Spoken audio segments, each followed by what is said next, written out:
Halo Tribuners, jumpa lagi bersama dengan saya Kusnola Syaifah, masih dalam tayangan berita selebritis di Tribun Lampung. Kami akan menyajikan informasi yang menarik seputar selebritis tanah air untuk Anda. Dan inilah berita selebritis selengkapnya.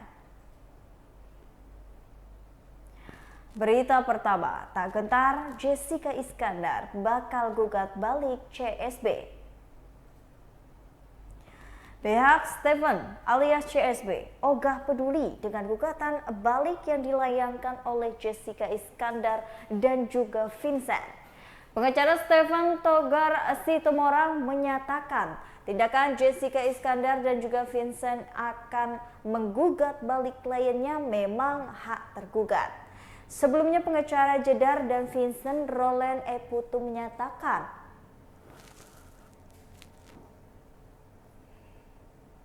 akan menggugat balik Stephen di dakwaannya di persidangan. Pada dakwaannya di sidang perdana, Stephen meminta ganti rugi secara material dan imaterial sejumlah 51,5 miliar. Namun untuk menjawab dakwaan yang disampaikan pihak Stephen, pihak Jeddah dan Vincent meminta waktu 1 pekan. Sebagai informasi, Jeddah dan suaminya digugat Stephen alias CSB ke Pengadilan Negeri Jakarta Selatan atas pencemaran nama baik. Berikut wawancara dengan pengacara Stephen Togar Situmorang.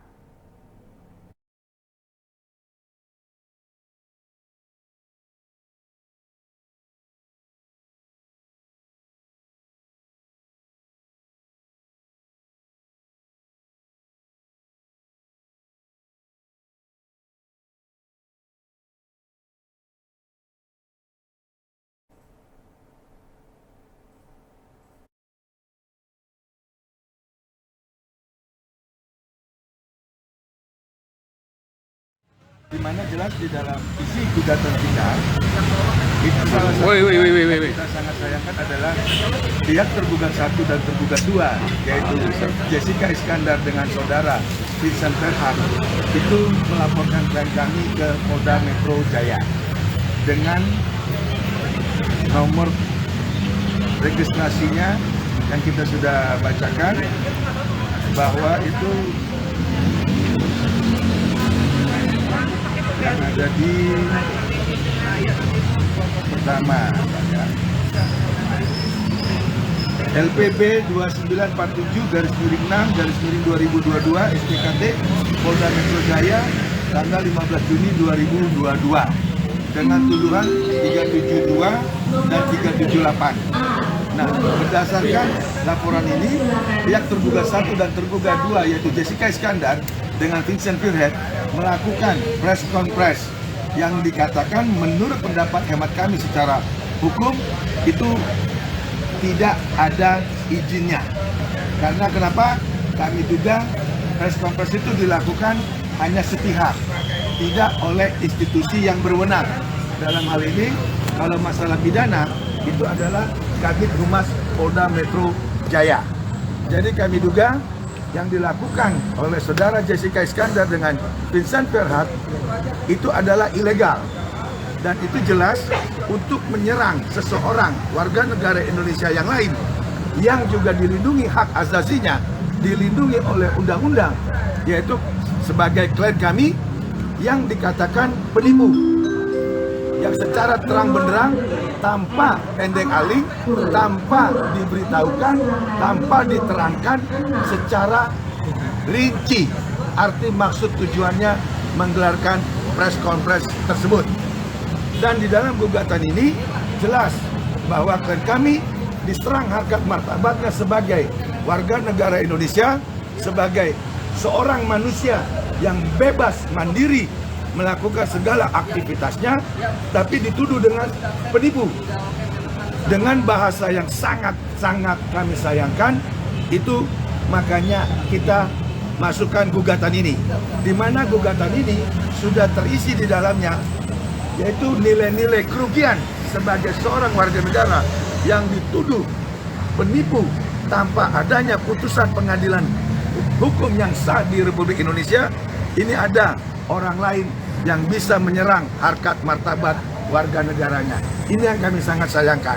Sehingga dengan ini kami sudah mengucapkan puji syukur, gugatan kami sudah bisa kami bacakan di Pengadilan Negeri Jakarta Selatan dan sudah didengar sama pihak Ketua Hakim dan Hakim anggota serta panitera. Semoga ini tidak ada hal-hal yang tidak kita inginkan. Artinya intervensi ataupun hak-hak yang membuat opini-opini sesat yang selama ini dibangun oleh dugaan kami pihak tergugat 1 dan tergugat 2 yang sangat-sangat liar pemberitaannya, baik itu berupa postingan-postingan di IG ataupun berita-berita di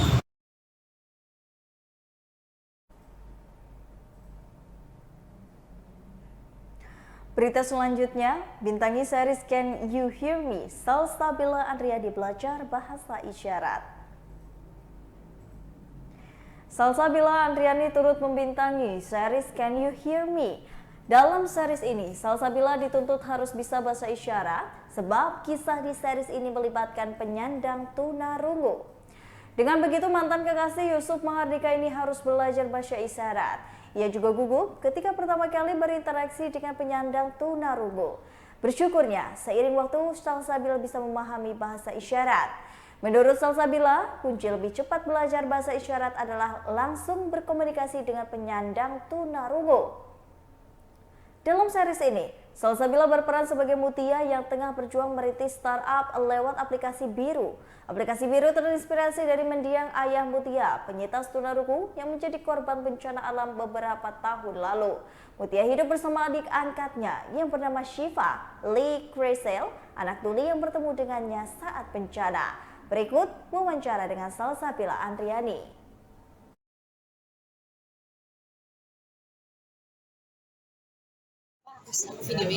Aku videoin jadi aku latihan di rumah kayak gitu. Oke, nah setelah itu kan mungkin sampai sekarang masih mendalami bahasa isyarat dan tentang teman tuli gitu gak sih Kak? Sebenarnya aku gak pernah ngilangin itu sih, karena entah kenapa aku senang, entah kenapa ketika setelah judul ini aku pengen belajar lebih lagi, karena percaya deh buat orang yang belum pernah mencoba berbicara dengan mereka, belajar budaya mereka, belajar bagaimana cara berkomunikasi mereka, pasti setelah belajar rasanya tuh beda gitu lah, kayak kok gue malah pengen tahu lebih ya, kok gue senang deh ngobrol kayak gitu, karena terus akhirnya kebuka perspektif baru aja sih. Kayak perspektif seperti apa tuh Kak? Kayak budaya yang kita miliki beda, kayak kadang-kadang kalau kita sesama orang kalau biasa dengar gitu ya, kita ngobrol bisa aja kayak yaudah sih lo kenapa, nah sedangkan mereka nggak bisa. Kalau kita ngomong kayak aku marah tapi kayak aku marah, mereka nggak akan ngerti kita marah, tapi harus kayak ya aku marah kayak gitu baru mereka ngerti gitu. Jadi aku kayak belajar bukan perspektif, mesti kayak selain bukan perspektif kayak aku belajar banyak hal baru aja sih. Jadi harus lebih ekspresif gitu ya? Lebih ekspresif, lebih mau membuka diri, lebih mau belajar banyak hal kayak gitu. Oke, udah aman. Kasih. Karena itu setiap hari. Oke, di rumah juga maksudnya ngulik-ngulik juga nggak sih Kak? Jadi kalau dari scenarionya itu videonya jadi seberapa aku videoin jadi aku latihan di rumah kayak gitu.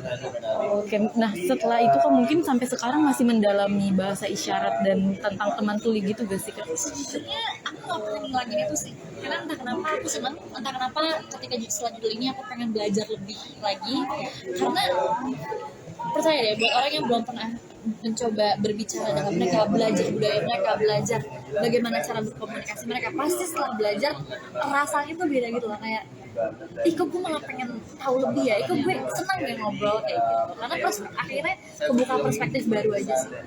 Kayak perspektif seperti apa tuh Kak? Kayak budaya yang kita miliki beda, kayak kadang-kadang kalau kita sesama orang kalau biasa dengar gitu ya, kita ngobrol bisa aja kayak yaudah sih lo kenapa, nah sedangkan mereka nggak bisa. Kalau kita ngomong kayak aku marah tapi kayak aku marah, mereka nggak akan ngerti kita marah, tapi harus kayak ya aku marah kayak gitu baru mereka ngerti gitu. Jadi aku kayak belajar bukan perspektif, mesti kayak selain bukan perspektif kayak aku belajar banyak hal baru aja sih. Jadi harus lebih ekspresif gitu ya? Lebih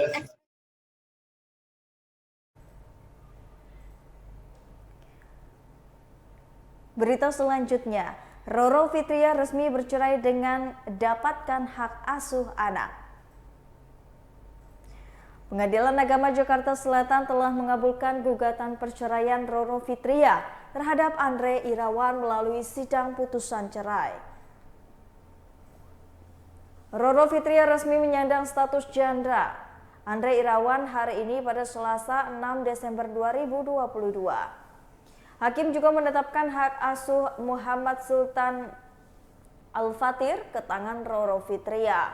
Mendengar putusan sidang cerainya, Roro Fitria langsung menorehkan senyuman dan mengucap terima kasih kepada hakim di ruang persidangan. Berikut suasana sidang Roro Fitria.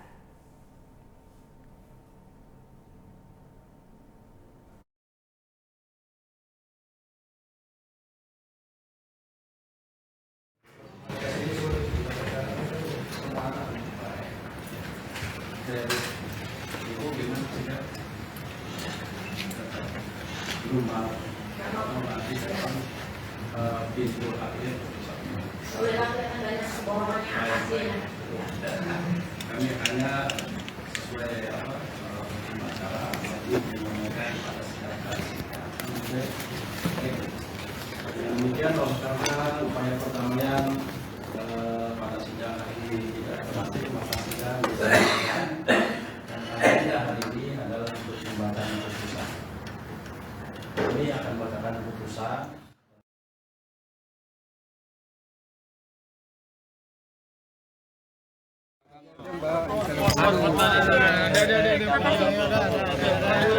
Yuk nyanyi yuk. Tahu namanya? Enggak, dekat sini.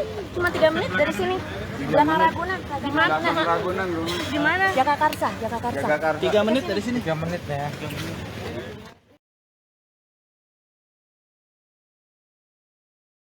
Ya, terima kasih semuanya telah mendampingi kami dari sidang pertama sampai dengan sidang terakhir kali ini putusan.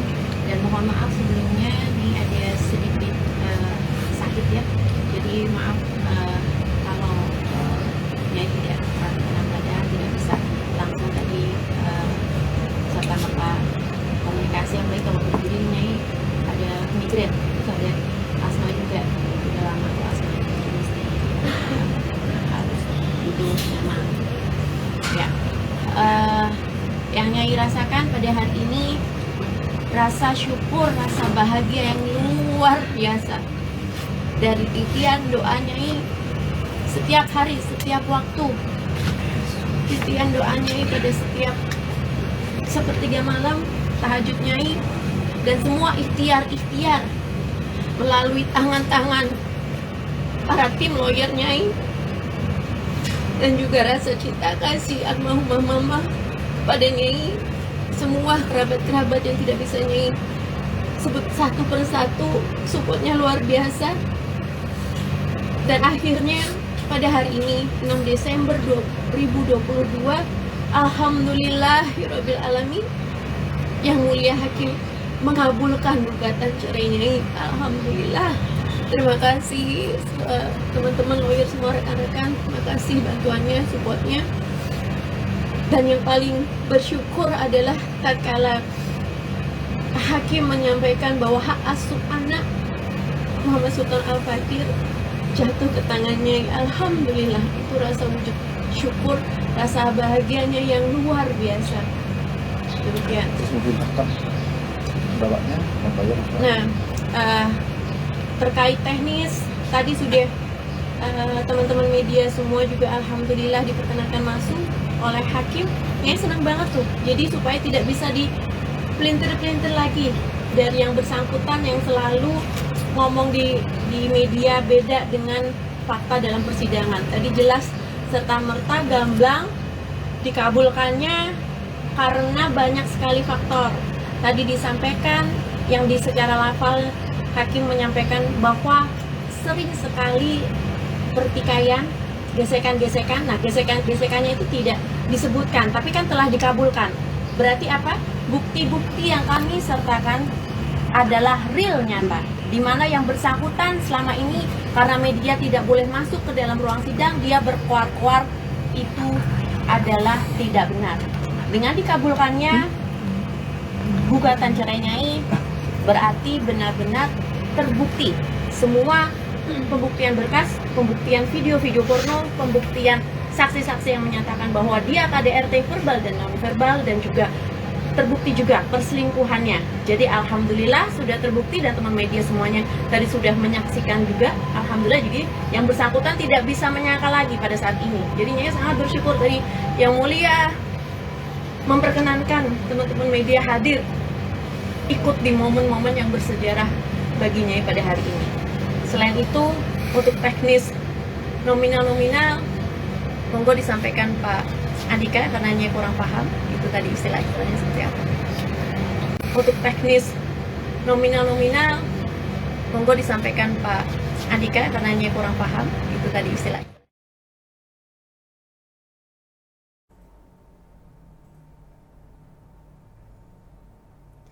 Digugat 50 miliar imbas pencemaran nama baik, Jessica Iskandar dan juga Vincent akan menggugat balik Stefan. Sidang kasus pencemaran nama baik yang menyeret kasus Jessica Iskandar dan juga Vincent bergulir di Pengadilan Negeri Jakarta Selatan pada Rabu 7 Desember 2022. Sidang kasus pencemaran nama baik Vincent dan juga Jessica Iskandar ini beragendakan pembacaan dakwaan dari pihak penggugat yakni Stefan alias CSB.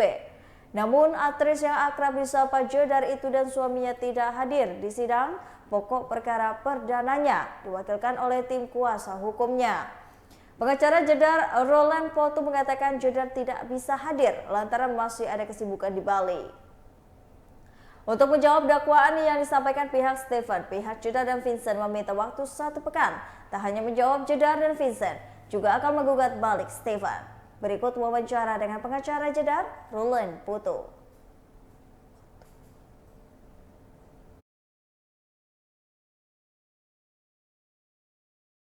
Oke, Bang, mungkin bisa diceritain hari ini sidangnya, agendanya. Ya, jadi selamat siang teman-teman semua. Sebagaimana ini adalah sidang pokok perkara pertama pembacaan gugatan. Oleh karena apa? Mediasi di antara penggugat dengan tergugat 1 dan tergugat 2. Tergugat 1 yaitu klien kami, Bu Jessica Iskandar dan juga Pak Vincent Verha. Mediasi telah dinyatakan gagal, sehingga dikembalikan ke pokok perkara kepada majelis hakim tadi. Tadi agendanya adalah pembacaan gugatan. Sebagaimana kita diberikan kesempatan 1 minggu untuk melakukan jawaban gugatan. Dan di dalam jawaban gugatan itu kita juga akan melakukan gugatan balik dalam satu perkara. Jadi kalau penggugat tadi menuntut klien kita untuk meminta ganti kerugian, tadi kan disebutkan ada 1,5 M material, imaterial 50 miliar. Kita juga akan melakukan gugatan balik, tetapi nanti itu di minggu depan ketika kita jawaban. Dan tetapi sebagaimana tadi disepakati bahwa antara penggugat dan tergugat melalui majelis hakim sepakat dilakukan melalui e-court, jadi melalui email. Nanti pada tanggal 11 Januari pada saat pembuktian, apabila penggugat menghadirkan saksi fakta ya seharusnya, kita juga akan hadir turut memeriksa. Terlebih dari itu nanti pasti yang terutama adalah memeriksa bukti-bukti surat. Dan di situ pun juga kami diberikan kesempatan untuk menghadirkan bukti. Jadi begitu. Ketidakhadiran. Iya, alasan Jessica tidak hadir lagi gimana, Bang? Ketidakhadiran. Kalau Kak Jessica ya masih ada kesibukan di Bali kan begitu. Sebagaimana ini sudah diserahkan kepada kami. Tetapi mungkin ya besar ini kemungkinan akan datang nanti di saat tanggal 11 itu, karena itu yang menjadi sidang pembuktian. Bu Jessica, Pak Vincent beserta kami kuasa hukumnya juga akan hadir. Jadi di dalam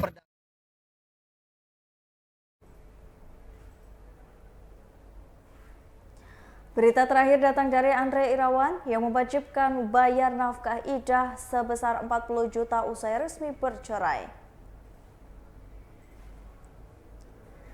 Roro Fitria kini bisa bernafas lega setelah gugatan cerainya terhadap Andre Irawan dikabulkan Pengadilan Agama Jakarta Selatan. Roro Fitria dan juga Andre Irawan telah resmi bercerai pada Selasa 6 Desember 2022. Roro Fitria pun mengucap rasa syukurnya lantaran permohonannya untuk bercerai dengan Andre dikabulkan majelis hakim. Tak lupa, Roro Fitria pun mengungkapkan rasa terima kasihnya pada semua pihak yang sudah membantunya dalam proses cerai dengan Andre Irawan. Artis yang kini tampil berhijab ini juga sangat merasa bahagia karena hak asuh anaknya dan sang putra jatuh pada dirinya. Dengan demikian, Andre Irawan pun wajib membayar nafkah kepada anaknya, Muhammad Sultan Al-Fatir, sebesar 5 juta per bulan hingga sang anak berusia 21 tahun. Berikut wawancara dengan Andre Irawan.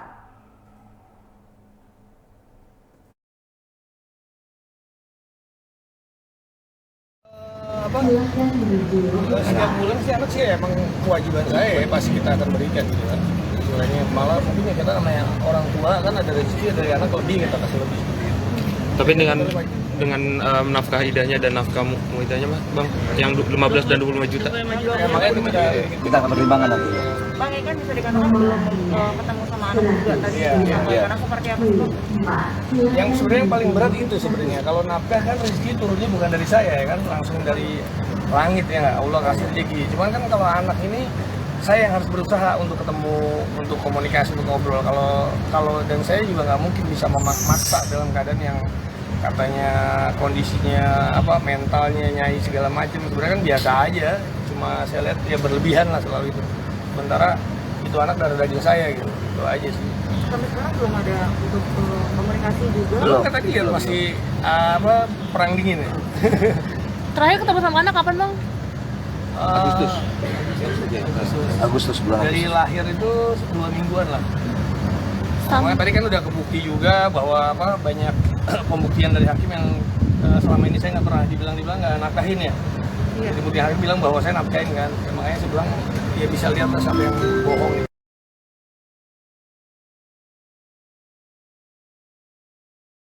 Yang utama itu memang diputus cerai antara penyanyi ini tercerai tergugat dengan Andre selaku tergugat. Itu poin pertama. Poin kedua, seperti yang saya sampaikan, bahwa hak asuh anak jatuh ke tangan ibunya, dalam hal ini Nyai selaku penggugat. Terus kemudian yang tak kalah pentingnya adalah poin ketiga, menghukum bapaknya, yaitu saudara Andre ini selaku tergugat, untuk membayar nafkah anak sebesar 5 juta rupiah setiap bulannya, hingga anak bernama Sultan ini dewasa, yaitu berumur 21 tahun. Itu di luar uang pendidikan dan uang kesehatan, sebagaimana juga sejalan dengan pasal 156 kompilasi hukum Islam, bahwa bapak harus membiayai anaknya akibat perceraian ya, hingga anak tersebut dewasa dalam kurung 21 tahun. Itu wajib hukumnya itu, Pak Andre itu. Kemudian memang ada perkembangan hukum di sini ya, bahwa dihukum juga di sini saudara tergugat, yaitu Andre ini, untuk membayar nafkah iddah selama 3 bulan sebesar 15 juta. 15 juta. Terus uang mut'ah, uang kenang-kenangan ya, atau kenang-kenangan sebesar 25 juta kepada penggugat, dalam hal ini Bu Roro. Jadi total 40 juta dia wajib membayar kepada Nyai, wajib melaksanakan itu semua perintah hukum, perintah pengadilan terhadap Nyai maupun anaknya. Demikian singkatnya. Bang, itu yang total 40 juta itu dibayar sekali atau berapa kali, Bang? Oh, nggak bisa. Jadi gini ya, masing-masing orang mempunyai prinsip masing-masing. Yang bersangkutan mau menyampaikan apa, monggo, terserah.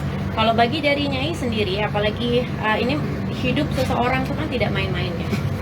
Sampai Nyai bisa kuat duduk di sini melalui sidang demi sidang, itu tidak mudah.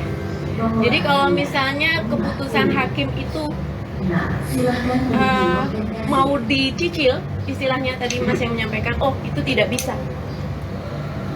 Nyai sangat menghormati keputusan hakim, dan Nyai bukan keputusan hakim itu harus dihormati dan memang harus mutlak dilaksanakan.